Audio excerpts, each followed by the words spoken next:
Q2 system of charges. അപ്പോൾ ഇനി നമുക്ക് ഇന്ന് പഠിക്കാനുള്ളത് സിസ്റ്റം ഓഫ് ചാർജസ് കൊണ്ടുള്ള പൊട്ടൻഷ്യൽ എനർജിയാണ്.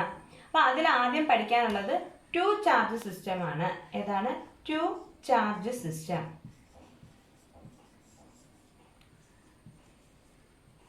To charge system. ഇതിനായിട്ട് നമ്മൾ രണ്ട് ചാർജസ് കൺസിഡർ ചെയ്യാം, Q1ഉം Q2ഉം. Q1 A എന്ന് പറയുന്ന പോയിന്റിലും Q2 B എന്ന് പറയുന്ന പോയിന്റിലും ഇവ തമ്മിലുള്ള ഡിസ്റ്റൻസ് ആണ് R12. അപ്പോൾ ടു ചാർജ് സിസ്റ്റത്തിൽ നമ്മൾ രണ്ട് ചാർജസ് കൺസിഡർ ചെയ്ത് Q1ഉം Q2ഉം. എയും ബിയും എന്ന് പറയുന്ന ഓരോ പോയിന്റിലാണ് ഇതിരിക്കുന്നത്. ഇവ തമ്മിലുള്ള വെക്ടർ ഡിസ്റ്റൻസ് ആണ് എത്ര? R12. ഇനി നമ്മൾ അസ്യൂം ചെയ്യുകയാണ് Q2 എന്ന് പറയുന്ന ചാർജ് ഇൻഫിനിറ്റിയിൽ ഇരിക്കുകയായിരുന്നു. Q2 എന്ന് പറയുന്ന ചാർജ് ഇൻഫിനിറ്റിയിൽ ഇരിക്കുന്ന ആ ചാർജിനെയാണ് നമ്മൾ എങ്ങോട്ടേക്ക് കൊണ്ടുവന്നത്? ബി എന്ന് പറയുന്ന പോയിന്റിലേക്ക് കൊണ്ടുവന്നത്. അപ്പോൾ ഈ ബി എന്ന് പറയുന്ന പോയിന്റിൽ ഈ Q1 എന്ന് പറയുന്ന ചാർജ് മൂലം ഒരു പൊട്ടൻഷ്യൽ ഉണ്ടാകുമല്ലോ. ആ പൊട്ടൻഷ്യലിന്റെ എക്സ്പ്രഷൻ എങ്ങനെ എഴുതാം? ബി ഈക്വൽ ടു പൊട്ടൻഷ്യലിന്റെ ഇക്വേഷൻ എങ്ങനെയാണ്?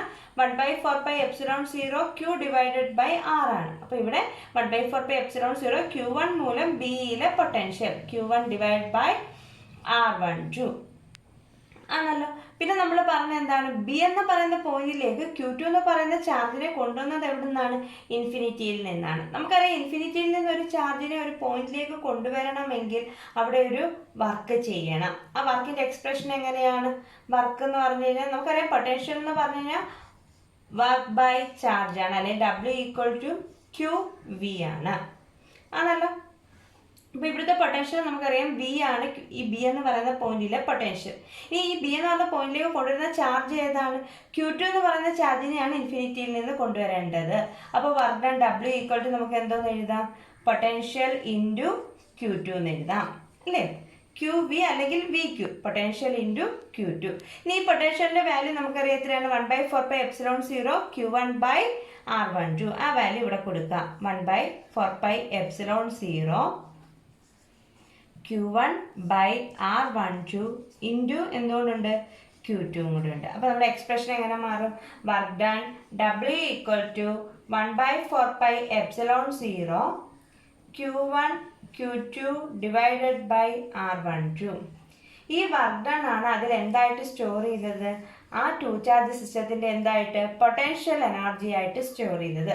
പൊട്ടൻഷ്യൽ എനർജിയെ നമ്മൾ U എന്ന് പറയുന്ന ഇലക്ട്രോണിലാണ് ഡിനോട്ട് ചെയ്യുന്നത്. Potential energy U equal to 1/4πε0 Q1 Q2 divided by R12. ഇപ്പോൾ ഒരു ടു ചാർജ് സിസ്റ്റത്തിന്റെ പൊട്ടൻഷ്യൽ എനർജിയുടെ എക്സ്പ്രഷൻ എന്താണ്? 1/4πε0 Q1 Q2 ബൈ R12. അപ്പോൾ നമ്മളിപ്പോൾ പഠിച്ചത് സിസ്റ്റം ഓഫ് ചാർജസ് മൂലമുള്ള പൊട്ടൻഷ്യൽ എനർജിയിൽ ടു ചാർജ് സിസ്റ്റത്തിന്റെ പൊട്ടൻഷ്യൽ എനർജി. അതിനായിട്ട് നമ്മൾ രണ്ട് ചാർജസ് കൺസിഡർ ചെയ്യുക, Q1ഉം Q2ഉം. അത് ഏതൊക്കെ പോയിന്റിലാണ്? എയും ബിയും എന്ന് പറയുന്ന പോയിന്റിൽ. ഇവ തമ്മിലുള്ള ഡിസ്റ്റൻസ് R12. പിന്നെ നമ്മൾ അസ്യൂം ചെയ്യുകയാണ് Q2 എന്ന് പറയുന്ന ചാർജ് ഇൻഫിനിറ്റിയിൽ ഇരിക്കുകയായിരുന്നു. അതിനെയാണ് എങ്ങോട്ടേക്ക് കൊണ്ടുവന്നത്? ബി എന്ന് പറയുന്ന പോയിന്റിലേക്ക് കൊണ്ടുവന്നത്. അപ്പോൾ ഈ ബി എന്ന് പറയുന്ന പോയിന്റിൽ Q1 എന്ന് പറയുന്ന ചാർജ് മൂലം ഒരു പൊട്ടൻഷ്യൽ ഉണ്ട്. ആ പൊട്ടൻഷ്യൽ നമുക്ക് എങ്ങനെ എഴുതാം? 1/4πε0 Q1 ബൈ അവിടേക്കുള്ള ഡിസ്റ്റൻസ് എത്രയാണ്? R12. പിന്നെ നമ്മൾ എന്താ പറഞ്ഞത്? ബിയിലേക്ക് Q2 എന്ന് പറയുന്ന ചാർജിനെ എവിടെ നിന്നാണ് കൊണ്ടുവന്നത്? ഇൻഫിനിറ്റിയിൽ നിന്നാണ് കൊണ്ടുവന്നത്. അപ്പോൾ അവിടെയുള്ള വർക്ക് ഡൺ നമുക്ക് കണ്ടുപിടിക്കാൻ എങ്ങനെ? W equal to QV. അപ്പോൾ ഇവിടെ ഏത് ചാർജിനെ കൊണ്ടുവന്നത്? Q2. അപ്പോൾ Qന് പകരം നമ്മൾ എന്ത് കൊടുത്തു? Q2. Vയുടെ വാല്യൂ ഇവിടെ സബ്സ്റ്റിറ്റ്യൂട്ട് ചെയ്തു. അപ്പോൾ ടോട്ടൽ വർക്ക് ഡൺ കിട്ടി. ആ വർക്ക് ഡൺ ആണ് അവിടെ എന്തായിട്ട് സ്റ്റോർ ചെയ്യുന്നത്? പൊട്ടൻഷ്യൽ എനർജി ആയിട്ട് സ്റ്റോർ ചെയ്യുന്നത്. അപ്പോൾ ഒരു ടു ചാർജ് സിസ്റ്റത്തിന്റെ പൊട്ടൻഷ്യൽ എനർജിയുടെ എക്സ്പ്രഷൻ എങ്ങനെയാണ്? U equal to 1/4πε0 Q1 Q2 by R12. ഇപ്പോൾ നമ്മൾ potential energy of two charge system പഠിച്ചു. ഇനി അടുത്തത് potential energy of three charge system. Three charges ഉണ്ടെങ്കിൽ അതിൻ്റെ പൊട്ടൻഷ്യൽ എനർജി എത്രയാണെന്നാണ് പറയാൻ പോകുന്നത്. ത്രീ ചാർജ് സിസ്റ്റത്തിൻ്റെ potential energy due to three charge system. ഇപ്പോൾ ത്രീ ചാർജ് ആകുമ്പോൾ നമ്മൾ എത്ര ചാർജ് കൺസിഡർ ചെയ്യണം? 3 ചാർജസ് കൺസിഡർ ചെയ്യുക. Q1 Q2 Q3. 3 ചാർജസ് ആകുമ്പോൾ ഒരു ട്രയാങ്കിളിൻ്റെ 3 കോർണേഴ്സിലായിട്ട് നമ്മൾ എന്ത് ചെയ്യാം? 3 ചാർജസിനെ അറേഞ്ച് ചെയ്തേക്കുക. 3 ചാർജസ് Q1 Q2 Q3. ഇവ തമ്മിലുള്ള ഡിസ്റ്റൻസ് R12, ഈ ഡിസ്റ്റൻസ് R13, ഈ ഡിസ്റ്റൻസ് R23. നോക്കിക്കേ, ഈ ട്രയാങ്കിളിന്റെ ഓരോ സൈഡും നോക്കുമ്പോൾ അതെന്ന് പറഞ്ഞാൽ ഒരു 2 ചാർജ് സിസ്റ്റം അല്ലേ. അതായത് ഇവിടെ ഒരു Q1 Q2 മൂലമുള്ള ഒരു 2 ചാർജ് സിസ്റ്റം, ഇവിടെ Q2 Q3 മൂലമുള്ള ഒരു 2 ചാർജ് സിസ്റ്റം, ഇവിടെ Q3 Q1 മൂലമുള്ള ഒരു 2 ചാർജ് സിസ്റ്റം. 2 ചാർജ് സിസ്റ്റത്തിന്റെ പൊട്ടൻഷ്യൽ എനർജി കണ്ടുപിടിക്കാൻ നമ്മൾ തൊട്ട് മുമ്പ് പഠിച്ചായിരുന്നു. അപ്പൊ ഇവിടെ ഒരു പൊട്ടൻഷ്യൽ എനർജി ഉണ്ട്. അത് നമുക്ക് എങ്ങനെ എഴുതാം? ഇത് രണ്ടും എന്താണ്? ഒരു 2 ചാർജ് സിസ്റ്റം. അപ്പോൾ ഓരോ 2 ചാർജ് സിസ്റ്റത്തിന്റെയും പൊട്ടൻഷ്യൽ എനർജി കണ്ടുപിടിച്ച് ആഡ് ചെയ്യുമ്പോൾ നമുക്ക് എന്ത് കിട്ടും? 3 ചാർജ് സിസ്റ്റത്തിന്റെ ടോട്ടൽ പൊട്ടൻഷ്യൽ എനർജി കിട്ടും. അപ്പോൾ ഇത് U1 എന്ന് എടുക്കാം. ഈ Q1 Q2 മൂലമുള്ള പൊട്ടൻഷ്യൽ 2 ചാർജ് സിസ്റ്റത്തിന്റെ നമുക്ക് എങ്ങനെ കണ്ടുപിടിക്കാം? 1/4πε0 ഇത് തമ്മിലുള്ള Q1 Q2 divided by R12. ഈ ഇക്വേഷൻ തൊട്ട് മുമ്പ് നമ്മൾ പഠിച്ചേ. ഇനി Q2 Q3 എന്ന് പറഞ്ഞാൽ അടുത്ത 2 ചാർജ് സിസ്റ്റം. അപ്പോൾ അതിന്റെ പൊട്ടൻഷ്യൽ എനർജി നമുക്ക് എങ്ങനെ എഴുതാം? U2 = 1/4πε0 Q2 Q3 divided by R23. ഇനി അടുത്ത 2 ചാർജ് സിസ്റ്റം ഏതാണ്? Q1 Q3. അതിന്റെ potential energy U3 = 1/4πε0 Q1 Q3 divided by R13. അപ്പോൾ U1ഉം U2ഉം U3യും കിട്ടി. അപ്പോൾ 3 ചാർജ് സിസ്റ്റത്തിനെ കണ്ടുപിടിക്കണമെങ്കിൽ എന്ത് ചെയ്യണം? ഈ 3 പൊട്ടൻഷ്യൽ എനർജിയും കൂടെ എന്ത് ചെയ്താൽ മതി? ആഡ് ചെയ്താൽ മതി. അപ്പോൾ total potential energy U = U1 + U2 + U3. അപ്പോൾ നോക്കിക്കേ, ഈ 3 അടുത്തും 1/4πε0 കോമൺ അല്ലയോ? 1/4πε0 കോമൺ എടുക്കുക. ഇൻറ്റു എങ്ങനെയാ? Q1 Q2 by R12 plus Q2 Q3 by R23 plus Q1 Q3 by R13. അപ്പോൾ ഒരു 3 ചാർജ് സിസ്റ്റത്തിന്റെ പൊട്ടൻഷ്യൽ എനർജിയുടെ എക്സ്പ്രഷൻ എങ്ങനെയാണ്? 1/4πε0 into Q1 Q2 by R12 plus Q2 Q3 by R23 plus Q1 Q3 by R13. അപ്പോൾ ഒരു 3 charge system വരുമ്പോൾ അതിന് ഒരു ട്രയാങ്കിളിനെ 3 കോർണേഴ്സിലായിട്ട് അറേഞ്ച് ചെയ്യുക. അതിൻ്റെ ഓരോ സൈഡ് ഏതിനെ റെപ്രസെൻറ്റ് ചെയ്യുന്ന? ഓരോ 2 ചാർജ് സിസ്റ്റത്തിനെ റെപ്രസെൻറ്റ് ചെയ്യുന്നത്. അപ്പോൾ ഓരോ 2 ചാർജ് സിസ്റ്റത്തിൻ്റെയും പൊട്ടൻഷ്യൽ എനർജി കണ്ടുപിടിക്കുക. അപ്പോൾ ആദ്യത്തേൻ്റെ ആണെങ്കിൽ U1 അതെത്ര വരും? 1/4πε0 Q1 Q2 by R12. രണ്ടാമത്തേൻ്റെ ആണെങ്കിൽ U2 = 1/4πε0 Q2 Q3 by R23. മൂന്നാമത്തേൻ്റെ ആണെങ്കിൽ U3 = 1/4πε0 Q1 Q3 by R13. അപ്പോൾ ഹോൾ 3 ചാർജ് സിസ്റ്റത്തിന്റെ പൊട്ടൻഷ്യൽ എനർജി കണ്ടുപിടിക്കാൻ എന്ത് ചെയ്യണം? ഇത് 3ഉം കൂടെ ആഡ് ചെയ്യുക. അപ്പോൾ ടോട്ടൽ പൊട്ടൻഷ്യൽ എനർജി എന്ന് പറഞ്ഞാൽ U1 + U2 + U3 = എല്ലായിടത്തും 1/4πε0 കോമൺ ആണ്. അത് കോമൺ എടുക്കുക. 1/4πε0 into Q1 Q2 by R12 plus Q2 Q3 by R23 plus Q1 Q3 by R13. അടുത്തത് നമുക്ക് പഠിക്കാനുള്ളത് potential energy of 2 charges in an external field. അപ്പോൾ നമ്മൾ ഇത്രയും പഠിച്ചു. ഇപ്പോൾ എന്താ? ഒരു 2 ചാർജ് സിസ്റ്റത്തിന്റെ പൊട്ടൻഷ്യൽ എനർജി പഠിച്ചു. ഇനി നമ്മൾ പറയുകയാണ് ഈ 2 ചാർജ് സിസ്റ്റത്തിന് മറ്റൊരു ചാർജിന്റെ ഫീൽഡിൽ കൊണ്ടുവയ്ക്കുക. അതായത് എക്സ്റ്റേണൽ ആയിട്ട് ഒരു ഫീൽഡിൽ കൊണ്ടുവച്ചാൽ അവിടുത്തെ പൊട്ടൻഷ്യൽ എനർജി എങ്ങനെയാണെന്ന് ഇനി കണ്ടുപിടിക്കാൻ പോകുന്നത്. അപ്പോൾ അതിനായിട്ട് നമ്മൾ 2 ചാർജസ് കൺസിഡർ ചെയ്യാം. Q2. അപ്പോൾ തമ്മിലുള്ള ഡിസ്റ്റൻസ് R12. ഇത്രയും നമ്മൾ നേരത്തെ പറഞ്ഞ 2 ചാർജസ്, അവ തമ്മിലുള്ള ഡിസ്റ്റൻസ് R12. ഇനി നമ്മൾ പറഞ്ഞ എന്താ? ഈ 2 ചാർജ് സിസ്റ്റത്തിന് എവിടെ വെക്കണം? ഒരു എക്സ്റ്റേണൽ ഫീൽഡ്. അതായത് +Q എന്ന് പറയുന്ന ഒരു ചാർജ്. ഈ ചാർജിന്റെ ഇൻഫ്ലുവൻസ് ഉള്ള റീജിയൻ അല്ലേ ഇതെന്ന് പറയുന്നത്. അപ്പോൾ ഈ ചാർജിന്റെ ഇൻഫ്ലുവൻസ് അല്ല ഇതിന്റെ ഇലക്ട്രിക് ഫീൽഡ് ഉള്ള റീജിയനിൽ എന്ത് വെക്കുന്നു? 2 ചാർജസിനെ വെക്കുന്നു. അതായത് എക്സ്റ്റേണൽ ആയിട്ടുള്ള ഒരു ഫീൽഡിൽ നമ്മൾ 2 ചാർജസിനെ വെച്ച് കഴിഞ്ഞാൽ അവിടുത്തെ പൊട്ടൻഷ്യൽ എനർജിയുടെ വേരിയേഷൻ എന്താണെന്നാണ് പറയാൻ പോകുന്നത്. അപ്പൊ നോക്കിക്കേ, ഈ ചാർജ് മൂലം A എന്ന് പറയുന്ന പോയിന്റിലും ഒരു പൊട്ടൻഷ്യൽ ഉണ്ടാകും. ഈ ചാർജ് മൂലം B എന്ന് പറയുന്ന പോയിന്റിലും ഒരു പൊട്ടൻഷ്യൽ ഉണ്ടാവില്ലേ? അപ്പോൾ ഈ എക്സ്റ്റേണൽ ചാർജ് മൂലം A എന്ന് പറയുന്ന പോയിന്റിലെ പൊട്ടൻഷ്യൽ ഞാൻ V1 എന്ന് എഴുതുന്നു. എക്സ്റ്റേണൽ ചാർജ് മൂലം B എന്ന് പറയുന്ന പോയിന്റിലെ പൊട്ടൻഷ്യൽ V2 എന്ന് എഴുതുന്നു. ഇനി നോക്കിക്കോ, ഒരു സിംഗിൾ ചാർജിന്റെ കേസിൽ പൊട്ടൻഷ്യൽ എനർജിയുടെ എക്സ്പ്രഷൻ എങ്ങനെയാണ്? നമുക്കറിയാം വർക്ക് ഡൺ. ഒരു സിംഗിൾ ചാർജിനെ മൂവ് ചെയ്യാൻ വേണ്ടത് വർക്ക് ഡൺ എത്രയാണ്? W = Q × V. ഈ വർക്ക് ഡൺ തന്നെയല്ലേ അതിൽ എന്തായിട്ട് സ്റ്റോർ ചെയ്യുന്നത്? പൊട്ടൻഷ്യൽ എനർജി ആയിട്ട് സ്റ്റോർ ചെയ്യുന്നത്. അപ്പോൾ ഒരു സിംഗിൾ ചാർജിന്റെ കേസിൽ പൊട്ടൻഷ്യൽ എനർജിയുടെ എക്സ്പ്രഷൻ നമുക്ക് എങ്ങനെ എഴുതാം? U = QV എന്ന് എഴുതാം. അപ്പോൾ ഈ ഇക്വേഷൻ ഓർത്തിരിക്കുക. അതായത് ഈ +q മൂലം ഇവിടെ ഉണ്ടാകുന്ന പൊട്ടൻഷ്യലാണ് V1, +q മൂലം ബിയിലുണ്ടാകുന്ന പൊട്ടൻഷ്യലാണ് V2. അപ്പോൾ ഈ സിംഗിൾ ചാർജിന്റെ പൊട്ടൻഷ്യൽ എനർജി നമുക്ക് ഈ ഇക്വേഷൻ വെച്ച് എഴുതിക്കൂടായോ? എന്ത് വരും? U1 = Q1 V1 എന്ന് എഴുതിക്കൂടായോ? അതേപോലെ ഇവിടെ Q2 എന്ന് പറഞ്ഞ സിംഗിൾ ചാർജിന്റെ പൊട്ടൻഷ്യൽ എനർജി നമുക്ക് എങ്ങനെ എഴുതാം? U2 = Q2 V2. അപ്പോൾ ഈ എക്സ്റ്റേണൽ ചാർജ് മൂലം എ എന്ന് പറയുന്ന പോയിന്റിൽ ഒരു പൊട്ടൻഷ്യൽ ഉണ്ടാകുന്നു. ആ പൊട്ടൻഷ്യൽ മൂലം അവിടെ ഒരു പൊട്ടൻഷ്യൽ എനർജി ഉണ്ട്. അത് എത്രയാണ്? U1 = Q1 V1. അതേപോലെ Q എന്ന് പറഞ്ഞ ചാർജ് മൂലം ബിയിൽ ഉണ്ടാകുന്ന പൊട്ടൻഷ്യലാണ് V2. അപ്പോൾ ആ സിംഗിൾ ചാർജിന്റെ പൊട്ടൻഷ്യൽ എനർജി എത്രയാകും? U2 = Q2 V2. അപ്പൊ ഈ രണ്ട് പൊട്ടൻഷ്യൽ എനർജി കൂടാതെ ഈ 2 ചാർജ് സിസ്റ്റത്തിന് ഒരു പൊട്ടൻഷ്യൽ എനർജി ഇല്ലയോ? അതെങ്ങനെയാണ്? നമ്മൾ നേരത്തെ പഠിച്ച 2 ചാർജ് സിസ്റ്റത്തിന്റെ പൊട്ടൻഷ്യൽ എനർജിയുടെ expression U3 = 1/4πε0 Q1 Q2 / R12. അപ്പോൾ ഒരു 2 ചാർജ് സിസ്റ്റത്തിന് ഒരു എക്സ്റ്റേണൽ ഫീൽഡിൽ വെച്ച് കഴിഞ്ഞാൽ അവിടുത്തെ ടോട്ടൽ പൊട്ടൻഷ്യൽ എനർജി എത്രയായിരിക്കും? ഈ 3 പൊട്ടൻഷ്യൽ എനർജിയുടെയും കൂടെ സം ആയിരിക്കും. അതായത് U1 + U2 + U3. U1 എത്രയാണ്? Q1 V1. U2 എത്രയാണ്? Q2 V2. U3 എത്രയാ? 1/4πε0 Q1 Q2 / R12. ഇതാണ് ഒരു 2 ചാർജ് സിസ്റ്റത്തിന് ഒരു എക്സ്റ്റേണൽ ഫീൽഡിൽ വെച്ച് കഴിഞ്ഞാൽ ഉണ്ടാകുന്ന ടോട്ടൽ പൊട്ടൻഷ്യൽ എനർജി. അപ്പോൾ 2 ചാർജ് സിസ്റ്റത്തിന്റെ പൊട്ടൻഷ്യൽ എനർജി കൂടാതെ ഓരോ ഇൻഡിവിജ്വൽ ചാർജിനും എക്സ്റ്റേണൽ ചാർജ് മൂലം ഉണ്ടാകുന്ന പൊട്ടൻഷ്യൽ എനർജി കൂടി നമ്മളവിടെ എന്ത് ചെയ്യണം? കൺസിഡർ ചെയ്യണം. അപ്പോൾ ഇപ്പം നമ്മൾ പഠിച്ചത് എന്താണ്? ഒരു 2 ചാർജ് സിസ്റ്റത്തിന് ഒരു എക്സ്റ്റേണൽ ഫീൽഡിൽ വെച്ചാൽ ഉണ്ടാകുന്ന പൊട്ടൻഷ്യൽ എനർജി. അതിനായിട്ട് ഒരു എക്സ്റ്റേണൽ ആയിട്ടൊരു ചാർജ് കൺസിഡർ ചെയ്യുക. അതിൻ്റെ ഫീൽഡിൽ നമ്മൾ 2 ചാർജസിനെ വെച്ചേക്കുന്നു. അപ്പോൾ ഇതുമൂലം ഇവിടെ ഉണ്ടാകുന്ന പൊട്ടൻഷ്യൽ V1, ഇതുമൂലം ഇവിടെ ഉണ്ടാകുന്ന പൊട്ടൻഷ്യൽ V2. അപ്പോൾ ഒരു സിംഗിൾ ചാർജിന്റെ പൊട്ടൻഷ്യൽ എനർജി Q1 V1, ഇതിന്റെ Q2 V2. ഈ 2 ചാർജ് സിസ്റ്റത്തിന്റെ potential energy 1/4πε0 Q1 Q2 / R12. അപ്പോൾ ടോട്ടൽ പൊട്ടൻഷ്യൽ എനർജി എന്ന് പറയുന്നത് ഇതിന്റെ 3ന്റെയും കൂടി സം ആയിരിക്കും. അപ്പോൾ നമ്മളൊരു സിസ്റ്റം ഓഫ് ചാർജസ് മൂലമുള്ള പൊട്ടൻഷ്യൽ എനർജി ആദ്യം 2 ചാർജ് സിസ്റ്റം പഠിച്ചു, 3 ചാർജ് സിസ്റ്റം പഠിച്ചു. പിന്നെ നമ്മൾ എന്താ പറഞ്ഞത്?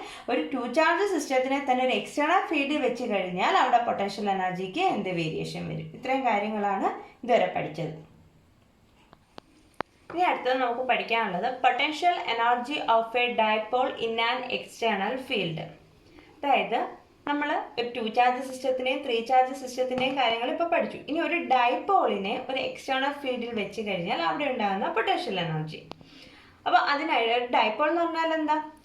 2 equal and opposite charges separated by a small vector distance. അപ്പോൾ നോക്കിക്കേ, ഒരു -q ചാർജ് +q ചാർജ്. അപ്പോൾ അതിനെ ഒരു ചെറിയ വെക്ടർ ഡിസ്റ്റൻസ് കൊണ്ട് സെപ്പറേറ്റ് ചെയ്തിട്ടുണ്ട്. അപ്പോൾ AB എന്ന് പറയുന്നത് എന്താണ്? ഒരു ഡൈപോൾ ആണ്. അതിനെ വെച്ചേക്കുന്ന ഒരു എക്സ്റ്റേണൽ ഫീൽഡാണ് നമ്മൾ വരച്ചേക്കുന്നത്. E എന്ന് പറയുന്ന ഒരു എക്സ്റ്റേണൽ ഫീൽഡിൽ നമ്മളൊരു ഡൈപോളിനെ വെച്ചേക്കും. ഈ ഡൈപോൾ ഈ എക്സ്റ്റേണൽ ഫീൽഡായിട്ട് മേക്ക് ചെയ്തേക്കുന്ന ആംഗിളാണ് θ. അപ്പോൾ ഇവിടുത്തെ പൊട്ടൻഷ്യൽ എനർജി കണ്ടുപിടിക്കണം. പൊട്ടൻഷ്യൽ എനർജി കണ്ടുപിടിക്കണമെങ്കിൽ നമ്മൾ ആദ്യം എന്ത് കണ്ടുപിടിക്കണം? ഇവിടെ ഉണ്ടാകുന്ന വർക്ക് ഡൺ ചെയ്യണമെങ്കിൽ എന്ത് ചെയ്യണം? ഈ ഡൈപോൾ ഈ എക്സ്റ്റേണൽ ഫീൽഡിൽ എന്ത് ചെയ്യണം? ഇവിടെ ആംഗുലാർ വേരിയേഷൻ അല്ലെ ആംഗുലാർ ഡിസ്പ്ലേസ്മെന്റ്. അപ്പോൾ ആംഗുലാർ ഡിസ്പ്ലേസ്മെന്റ് വരികയാണെങ്കിൽ അത് ഏത് മോഷനാണ്? ആംഗുലാർ ഡിസ്പ്ലേസ്മെന്റ് വരികയാണെങ്കിൽ റൊട്ടേഷണൽ മോഷനാണ് വരുന്നത്. അപ്പോൾ ഇവിടെ നമ്മൾ റൊട്ടേഷന്റെ കേസ് കൺസിഡർ ചെയ്യണം. അപ്പോൾ നമ്മൾ ഫസ്റ്റ് ചാപ്റ്ററിൽ പഠിച്ചിട്ടുണ്ട്, ഒരു ഡൈപോളിനെ ഒരു എക്സ്റ്റേണൽ ഫീൽഡിൽ വെച്ച് കഴിഞ്ഞാൽ അവിടെ ഉണ്ടാകുന്ന ടോർക്കിന്റെ എക്സ്പ്രഷൻ എത്രയായിരുന്നു? Torque tau = PE sin θ. കഴിഞ്ഞ ചാപ്റ്ററിൽ പഠിച്ചല്ലായിരുന്നോ? അതായത് ഒരു ഡൈപോളിനെ ഒരു എക്സ്റ്റേണൽ ഫീൽഡിൽ വെച്ച് കഴിഞ്ഞാൽ ഉണ്ടാകുന്ന ടോർക്കിന്റെ expression torque tau = PE sin θ, അല്ലെങ്കിൽ വെക്ടർ ഫോമിൽ എങ്ങനെ എഴുതാം? Tau = P × E. പഠിച്ചല്ലായിരുന്നോ? അപ്പോൾ ഒരു ഡൈപോളിനെ എക്സ്റ്റേണൽ ഫീൽഡ് വെക്കുമ്പോൾ ഉണ്ടാകുന്ന ടോർക്കിന്റെ എക്സ്പ്രഷൻ ടോ = PE sin θ. എന്തായിരുന്നു P എന്ന് പറഞ്ഞാൽ? P എന്ന് പറഞ്ഞു കഴിഞ്ഞാൽ ഡൈപോൾ മൊമെന്റ്, E എന്ന് പറഞ്ഞു കഴിഞ്ഞാൽ ഇലക്ട്രിക് ഫീൽഡ്, θ എന്ന് പറയുമ്പോൾ ഡൈപോളിന്റെ ആക്സിസും ഇലക്ട്രിക് ഫീൽഡായിട്ട് മേക്ക് ചെയ്യുന്ന ആംഗിൾ. അപ്പോൾ അവിടുത്തെ ടോർക്കിന്റെ എക്സ്പ്രഷൻ കിട്ടി. ഇനി നമ്മൾ പറയുന്നത് ഇവിടുത്തെ വർക്ക് ഡൺ ആണ് കണ്ടുപിടിക്കുന്നത്. വർക്ക് ഡൺ കണ്ടുപിടിക്കണമെങ്കിൽ ഇതിനെ എന്ത് ചെയ്യണം? ഒരു സ്മാൾ ഡിസ്റ്റൻസ് റൊട്ടേറ്റ് ചെയ്യണം. ഇവിടെ ആംഗുലാർ വേരിയേഷൻ, അപ്പോൾ റൊട്ടേഷണൽ മോഷൻ കൺസിഡർ ചെയ്യുക. അപ്പോൾ നമ്മൾ പറയുകയാണ് ഇതിനെ ഒരു d θ ആംഗിൾ, ഇതിനെ ഇങ്ങോട്ട് ഒരു d θ ആംഗിൾ മൂവ് ചെയ്യിക്കണം, അല്ലെ ഡി തീറ്റ ആംഗുലാർ ഡിസ്പ്ലേസ്മെന്റ് ഉണ്ടാകണം.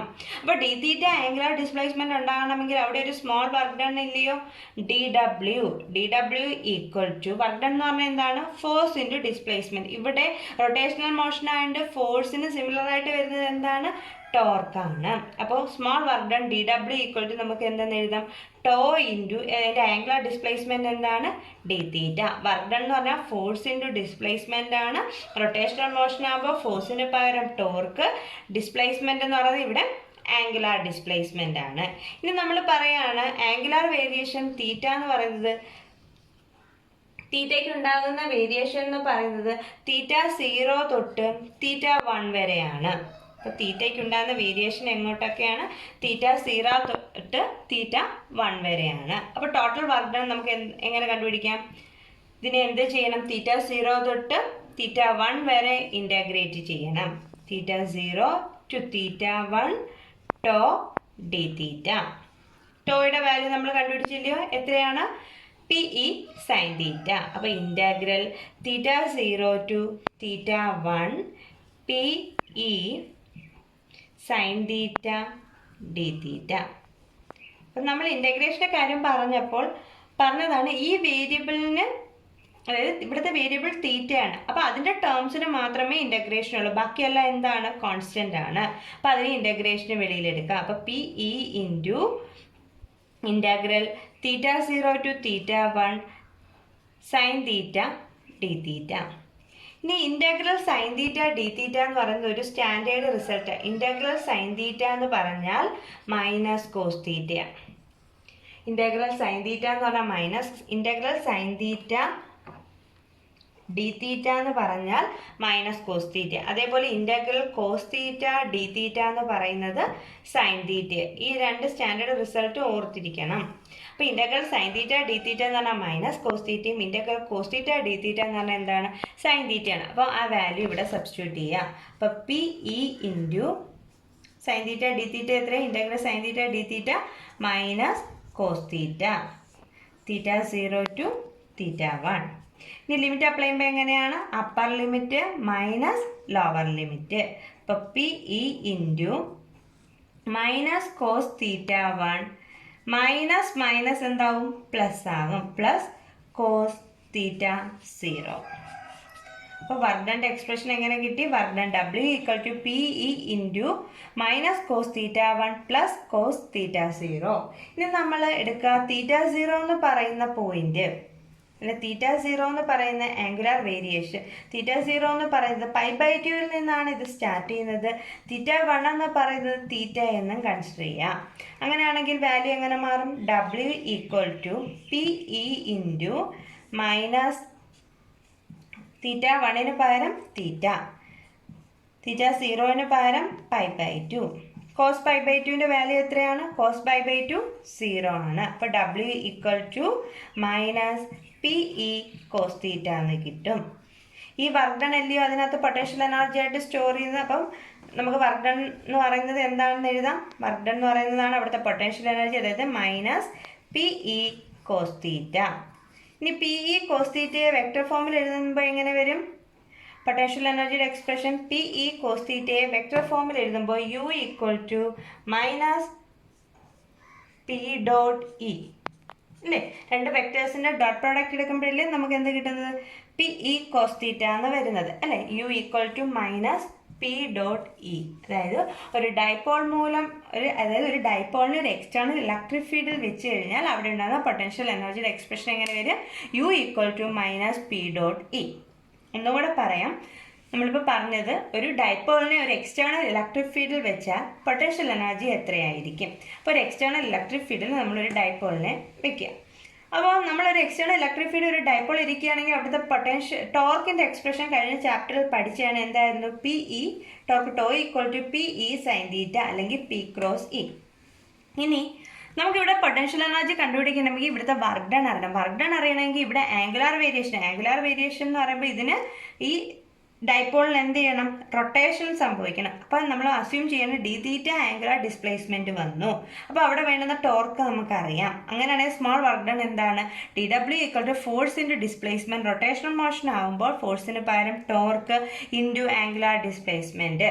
ഇനി നമ്മൾ പറയാണ് ഈ ടോട്ടൽ വർക്ക് എന്ന് പറയുന്നത്, അല്ലെങ്കിൽ ഈ ഡൈപോളിനെ നമ്മൾ ടോട്ടൽ വർക്ക് കണ്ടുപിടിക്കാൻ വേണ്ടി തീറ്റ 0 തീറ്റ 1 റൊട്ടേറ്റ് ചെയ്യിക്കുന്നു. അപ്പോൾ ടോട്ടൽ വർക്ക് എന്ന് പറഞ്ഞാൽ integral theta 0 to theta 1 tau d theta. ഇനി ടോയുടെ value P E sine theta D theta. ഇനി വേരിയബിൾ തീറ്റയാണ്. അപ്പോൾ പിയും ഇയും കോൺസ്റ്റൻസ് ആണ്. അതിനെ ഇൻ്റഗ്രേഷന് വെളിയിലെടുത്തു. ഈ integral sine theta D theta എന്ന് പറഞ്ഞ ഒരു സ്റ്റാൻഡേർഡ് റിസൾട്ടാണ്. അതിൻ്റെ വാല്യൂ എത്രയാണ്? Minus cos theta. അതേപോലെ integral cos theta D theta എന്ന് പറഞ്ഞാൽ സൈൻ തീറ്റ ആണ്. റിസൾട്ട് അപ്ലൈ ചെയ്യാം. അപ്പോൾ മൈനസ് കോസ് തീറ്റ. തൊട്ട് എവിടെ വരെയാണ് limit? Theta 0 to theta 1. Limit apply ചെയ്യുമ്പോൾ upper limit minus lower limit. അപ്പോൾ ആ മൈനസ് ഈ മൈനസ് ഇവിടെ എന്താകും? ഇവിടെ പ്ലസ് ആകും. ഇനി നമ്മൾ ലിമിറ്റിന് വാല്യൂ കൊടുക്കുക. തീറ്റ 0 എന്ന് പറഞ്ഞാൽ π/2. π/2 നിന്നാണ് ഇതിൻ്റെ റൊട്ടേഷൻ സ്റ്റാർട്ട് ചെയ്യുന്നത്. തീറ്റ 1 എന്ന് പറഞ്ഞാൽ തീറ്റ എന്നും കൊടുക്കുക. അപ്പോൾ work done W equal to P E into minus cos theta plus cos π/2. Cos π/2 0 ആണെന്നറിയാം. അപ്പോൾ W equal to minus P E cos theta. ഈ വർക്ക് ഡൺ ആണ് അവിടെ എന്തായിട്ട് സ്റ്റോർ ചെയ്യുന്നത്? Potential energy. Potential energy U equal to minus P E cos theta. അല്ലെങ്കിൽ ഇതിനെങ്ങനെ U equal to minus P dot E. ഇനി നമുക്ക് ഇതുമായിട്ട് ബന്ധപ്പെട്ട ഒരു പ്രോബ്ലം ചെയ്യാം. ക്വസ്റ്റ്യൻ ഇതാണ്: determine the electrostatic potential energy of a system consisting of 2 charges 7 microcoulomb and -2 microcoulomb placed at -9 cm 0 0 and 9 cm 0 0. How much work is required to separate 2 charges infinity away from each other? അതായത് ഒരു 2 charge system തന്നേക്കുന്നത് അല്ലേ? 2 charges 7 മൈക്രോകൂളോംബ് -2 മൈക്രോകൂളോംബ് അതിനെ place ചെയ്തേക്കുന്ന പോയിന്റും തന്നിട്ടുണ്ട്. അവിടുത്തെ electrostatic potential energy കണ്ടുപിടിക്കണം ആദ്യം. പിന്നെന്താ പറഞ്ഞേക്കുന്നത്? ഇപ്പോൾ ഒരു സെപ്പറേഷനിലാണ് ആ 2 ചാർജസ് ഇരിക്കുന്നത്. ആ ഉള്ള സെപ്പറേഷനിൽ നിന്ന് അതിനെ എങ്ങോട്ടേക്ക് കൊണ്ടുവരണം? അപ്പോൾ തമ്മിലുള്ള സെപ്പറേഷൻ എത്രയാക്കണം? ഇൻഫിനിറ്റി ആക്കണം. അങ്ങനെയാണെങ്കിൽ നമുക്ക് എത്രത്തോളം വർക്കും കൂടി വേണം? ഇപ്പോൾ ഈ സെപ്പറേഷൻ ഇരിക്കാൻ ഒരു വർക്ക് ഡൺ വേണം. അങ്ങനെയാണെങ്കിൽ ഇൻഫിനിറ്റ് സെപ്പറേഷനിലേക്ക് വരാൻ എത്രത്തോളം വർക്ക് ഡൺ കൂടി വേണം? എത്രത്തോളം വർക്കും കൂടി നമുക്ക് ആവശ്യമുണ്ട് എന്നതാണ് കണ്ടുപിടിക്കുന്നത്. അപ്പോൾ ആദ്യം നമുക്ക് എന്ത് കണ്ടുപിടിക്കാം? ഈ 2 ചാർജ് സിസ്റ്റത്തിൻ്റെ ഇലക്ട്രോസ്റ്റാറ്റിക് പൊട്ടൻഷ്യൽ എനർജി. അത് കണ്ടുപിടിക്കാനുള്ള ഇക്വേഷൻ അറിയാമല്ലോ. Potential energy U equal to, അല്ലെങ്കിൽ ഡബ്ല്യു ആണ് അവിടുത്തെ work done, 1/4πε0 Q1 Q2 divided by R12 ആണല്ലോ. 1/4πε0 പകരം നമുക്ക് എന്താ കൊടുക്കാം? 9 × 10⁹. ഇനി 1 മൈക്രോകൂളം എന്ന് പറഞ്ഞാൽ എത്രയാണ്? 10⁻⁻6 കൂളോം. അപ്പോൾ Q1 എത്രയാണ്? 7 × 10⁻⁻6. Q2 എത്രയാണ്? -2 × 10⁻⁻6 ഡിവൈഡ് ബൈ ഇവരുടെ സെപ്പറേഷൻ എങ്ങനെയാണ്? ഒരു ചാർജ് -9 ഇരിക്കുകയാണ്. അപ്പോൾ -9 എന്ന് പറയുമ്പോൾ 0യിൽ നിന്ന് ലെഫ്റ്റിലോട്ട് -9. ഇനി +9 എന്ന് പറയുമ്പോൾ 0യിൽ നിന്ന് റൈറ്റിലോട്ട് +9. അപ്പോൾ ഇവിടെ നമ്മൾ ടോട്ടൽ ഡിസ്റ്റൻസ് എത്രയ്ക്ക്? -9 തൊട്ട് 0 വരെയുള്ള ഡിസ്റ്റൻസ് 9. 0 തൊട്ട് 9 വരെയുള്ള ഡിസ്റ്റൻസും 9. അപ്പോൾ ടോട്ടൽ ഡിസ്റ്റൻസ് എത്ര വരും? 18 സെൻറ്റിമീറ്ററിലാണ്. അതിനെ എന്തത്തിലേക്ക് കൺവേർട്ട് ചെയ്യണം? മീറ്ററിലേക്ക്. അപ്പോൾ 18 × 10⁻². ഇത് കാൽക്കുലേറ്റ് ചെയ്യുമ്പോൾ നമുക്ക് -0.7 ജൂൾ എന്ന് കിട്ടും. അപ്പോൾ ഇതാണ് ആ 2 ചാർജ് സിസ്റ്റത്തിൻ്റെ പൊട്ടൻഷ്യൽ എനർജി എന്ന് പറയുന്നത് അല്ലേ? എത്രയാണ്? അപ്പോൾ ഇവിടുത്തെ സെപ്പറേഷൻ എത്രയാണ്? 18 സെൻറ്റിമീറ്റർ. അപ്പോൾ 2 ചാർജ് സിസ്റ്റത്തിൻ്റെ പൊട്ടൻഷ്യൽ എനർജി കണ്ടുപിടിക്കാൻ ഇക്വേഷൻ എങ്ങനെയാണ്? 1/4πε0 Q1 Q2 by R12. 7 മൈക്രോകൂളോംബും -2 മൈക്രോകൂളോംബോ ഇവിടുത്തെ 2 ചാർജസ്. 1 മൈക്രോകൂളം എന്ന് പറഞ്ഞാൽ 10⁻⁻6 കൂളോംബ് ആണെന്ന് അറിയാം. അപ്പോൾ അവിടെ കൺവേർഷൻ ചെയ്തു. ഇനി ഇത് 2 ചാർജസ് ഇരിക്കുന്ന പോയിന്റ്സ് തന്നിട്ടുണ്ട്. അപ്പോൾ ഒന്ന് പറഞ്ഞാൽ 0യിൽ നിന്ന് ലെഫ്റ്റിലേക്ക് -9ഉം മറ്റേത് 0യിൽ നിന്ന് റൈറ്റിലേക്ക് +9. -9 തൊട്ട് 0 വരെയുള്ള ഡിസ്റ്റൻസ് 9 സെൻറ്റിമീറ്റർ. 0 to +9 ഡിസ്റ്റൻസും 9. അപ്പോൾ ടോട്ടൽ ഡിസ്റ്റൻസ് എത്ര വരും? 18 സെൻറ്റിമീറ്റർ വരും. ആ വാല്യൂ ഇവിടെ സബ്സ്റ്റിറ്റ്യൂട്ട് ചെയ്യുക. കാൽക്കുലേഷൻ ചെയ്യുമ്പോൾ -0.7 ജൂൾ എന്ന് കിട്ടി ഇവിടുത്തെ വർക്ക് ഡൺ അല്ലെങ്കിൽ പൊട്ടൻഷ്യൽ എനർജി. ഇനി പറഞ്ഞേക്കുന്നത് ഇപ്പോഴത്തെ സെപ്പറേഷൻ 18 തന്നെ അല്ലേ? അതായത് ഈ രണ്ട് ചാർജിൽ നിന്ന് ഇപ്പോൾ ഇരിക്കുന്ന സെപ്പറേഷൻ എത്രയാണ് 18 സെൻറ്റിമീറ്റർ. ഇനി ഇതിനെ ഈ സെപ്പറേഷനിൽ നിന്ന് എങ്ങോട്ടേക്ക് കൊണ്ടുവരണം? ഇൻഫിനിറ്റ് സെപ്പറേഷനിലേക്ക് കൊണ്ടുവരണം. അപ്പോൾ എത്രത്തോളം വർക്കും കൂടി വേണം? അപ്പോൾ ഇപ്പോഴത്തെ വർക്ക് ഡൺ നമുക്കറിയാം എത്രയാണ്? -0.7 ജൂൾ. അപ്പോൾ ആ വർക്ക് ഡൺ W1 എന്ന് എടുക്കുന്നു എത്രയാണ്? -0.7 ജൂൾ. ഇനി ഇത് കൂടാതെ എത്രത്തോളം വർക്കും കൂടെ വേണമെന്ന് നമുക്ക് കണ്ടുപിടിക്കും. അപ്പോൾ W2 എന്ന് പറഞ്ഞു കഴിഞ്ഞാൽ ഇൻഫിനിറ്റി സെപ്പറേഷന് വേണ്ടുന്ന വർക്ക് ഡൺ അല്ലേ? നമുക്കറിയാം ഇൻഫിനിറ്റിയിലെ പൊട്ടൻഷ്യലിൻ്റെ വാല്യൂ എത്രയാണ്? 0 ആണ്. W എന്ന് പറഞ്ഞാൽ Q × V ആണ്. ഇൻഫിനിറ്റിയിലെ പൊട്ടൻഷ്യലിൻ്റെ വാല്യൂ 0 ആയി കഴിഞ്ഞാൽ വർക്ക് ഡൺ എന്തായി പോകും? 0 ആയി പോകും. അപ്പോൾ അഡീഷണൽ എത്രത്തോളം വർക്കും കൂടെ വേണമെന്നല്ലായിരുന്നു ചോദിച്ചത്. അപ്പോൾ അഡീഷണൽ വർക്ക് ഡൺ എന്ന് പറഞ്ഞു കഴിഞ്ഞാൽ എന്തായിരിക്കും? Final work done minus initial work done equal to final work done 0 minus -0.7 equal to 0.7 joule. ഇത്രയും വർക്കും കൂടി വേണം എന്തിന്? ഈ ചാർജസിനെ ഇൻഫിനിറ്റ് സെപ്പറേഷനിലാക്കണമെങ്കിൽ. അപ്പോൾ ഇൻഫിനിറ്റ് സെപ്പറേഷനിലാക്കണമെങ്കിൽ നമുക്ക് ഇപ്പോൾ തന്നേക്കുന്ന ടു ചാർജ് സിസ്റ്റത്തിന് വേണ്ടുന്ന വർക്ക് ഡൺ എത്രയാണ്? -0.7 ജൂൾ. അതിനെ W1 നിർത്തി. ഇൻഫിനിറ്റ് സെപ്പറേഷൻ ആകുമ്പോഴത്തേക്കും ഇൻഫിനിറ്റിയിലെ പൊട്ടൻഷ്യൽ 0 ആണ്. അപ്പോൾ വർക്ക് എന്തായി പോകും? 0 ആയി പോകും. അപ്പോൾ അഡീഷണൽ വേണ്ടുന്ന വർക്ക് ഡൺ എങ്ങനെയായിരിക്കും? Final work minus initial work. Additional എത്ര വർക്ക് കൂടെ വേണം? 0.7 ജൂൾ വർക്കും കൂടി വേണം. അപ്പോൾ ഇന്ന് നമ്മൾ ഒരു 2 ചാർജ് സിസ്റ്റത്തിൻ്റെ പൊട്ടൻഷ്യൽ പഠിച്ചു, 3 ചാർജ് സിസ്റ്റത്തിൻ്റെ പൊട്ടൻഷ്യൽ പഠിച്ചു. പിന്നെന്താ പറയുക? ഒരു 2 ചാർജ് സിസ്റ്റത്തിന് ഒരു എക്സ്റ്റേണൽ ഫീൽഡിൽ വെച്ച് കഴിഞ്ഞാൽ അവിടുത്തെ പൊട്ടൻഷ്യൽ എനർജി എത്രയാണെന്ന് പഠിച്ചു. പിന്നെ ഒരു എക്സ്റ്റേണൽ ഫീൽഡിൽ തന്നെ നമ്മളൊരു ഡൈപോളിനെ വെച്ച് കഴിഞ്ഞാൽ അവിടുത്തെ പൊട്ടൻഷ്യൽ എനർജിയുടെ എക്സ്പ്രഷൻ പഠിച്ചു.